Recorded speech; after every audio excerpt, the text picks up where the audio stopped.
Assalamualaikum warahmatullahi wabarakatuh. Perkenalkan, nama saya Iqbal Syauqi Ilmi, NRP 50152210089.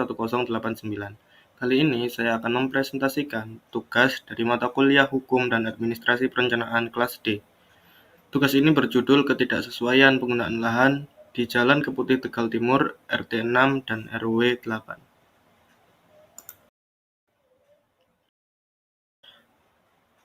Selanjutnya masuk ke latar belakang.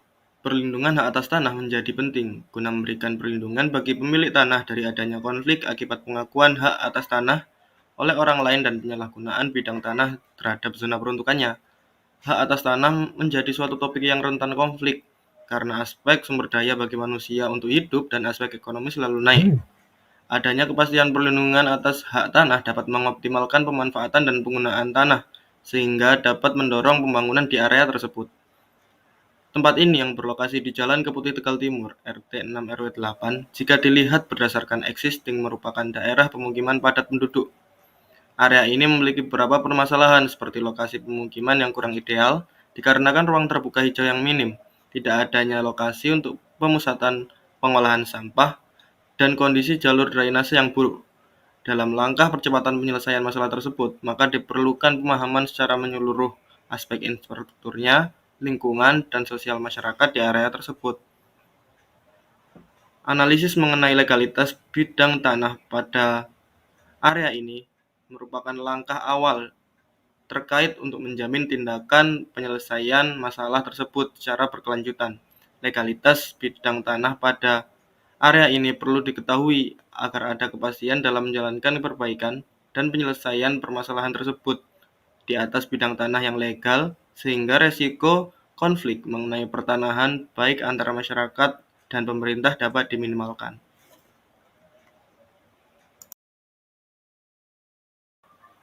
Kemudian, pada identifikasi kasus dan rumusan persoalan, daerah ini tergabung dalam UP Kertajaya, UD Keputih. Hal ini menyebabkan kawasan ini terikat oleh ketentuan pemanfaatan ruang UP Kertajaya dan peraturan zonasi UD Keputih, yang di dalam ketentuan dan peraturan tersebut terdapat ketentuan zona umum UD Keputih, sifat pemanfaatan ruang zona UD Keputih, persyaratan pemanfaatan ruang zona UD Keputih, serta ketentuan teknis bangunan UD Keputih. Berdasarkan RDTR Kota Surabaya, wilayah ini direncanakan dibangun dengan 3 macam zona dan subzona. Zona dan subzona tersebut adalah zona perumahan dengan subzona kepadatan tinggi, zona perdagangan dan jasa dengan subzona regional atau kota atau UP, dan zona sarana pelayanan umum dengan subzona sosial budaya. Tidak lupa, badan jalan yang juga direncanakan dibangun di sana, yaitu Jalan Lingkar Luar Timur. Dengan demikian, terdapat ketidaksesuaian rencana pola ruang dengan kondisi existing sekarang. Hal tersebut dibuktikan dengan ketumpang susunan yang berbeda antara peta rencana pola ruang dan peta kondisi existing saat dilakukan pada proses analisis overlay.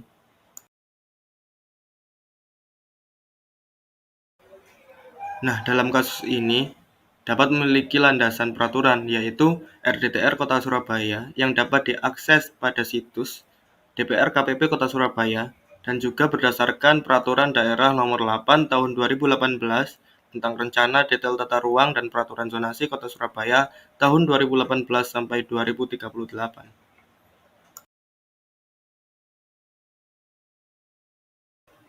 Dapat disimpulkan, kawasan ini diketahui informasi bahwa terdiri dari zona perumahan, zona sarana pelayanan umum berupa musola, serta jalan-jalan kecil, dengan total luas wilayah sekitar 19.000 meter kuadrat.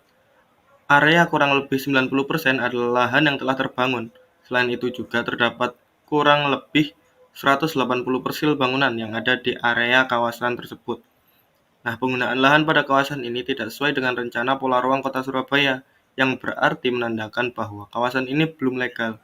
Hal ini dibuktikan juga dengan peraturan yang ada di ketentuan pemanfaatan ruang UP Kertajaya, peraturan zonasi UD Putih, yang di dalam ketentuan dan peraturan tersebut terdapat ketentuan zona umum UD Keputih, sifat pemanfaatan ruang zona UD Keputih, persyaratan pemanfaatan ruang UD Keputih, serta ketentuan teknis bangunan UD Keputih.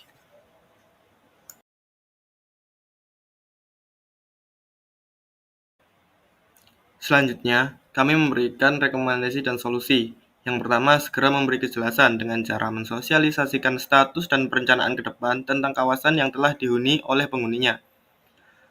Hal ini dilakukan agar memberi rasa tenang kepada penghuninya dan dapat mempersiapkan apa yang akan terjadi ke depannya. Lalu, kita juga harus menyiapkan relokasi yang layak. Menyiapkan tempat menghuni yang layak dan berkelanjutan ini dapat diartikan memberikan ganti yang pas entah dari segi keuangan maupun dari segi rumah yang berkelanjutan. Selanjutnya, menerapkan ini ke seluruh kota Surabaya, yang menjadikan kota Surabaya menjadi kota yang minim permasalahan legalitas tanah dan memudahkan dalam mewujudkan smart city. Masalah tentang legalitas ini tidak hanya terjadi di Jalan Keputih yang ada dalam pembahasan ini saja. Masalah ini terjadi di seluruh kota Surabaya dan banyak titik-titik yang terjadi dengan kasus yang sama. Oleh karena itu, penerapan yang menyeluruh di kota Surabaya akan dapat mendukung menjadikan Surabaya menjadi kota yang bagus dan smart city.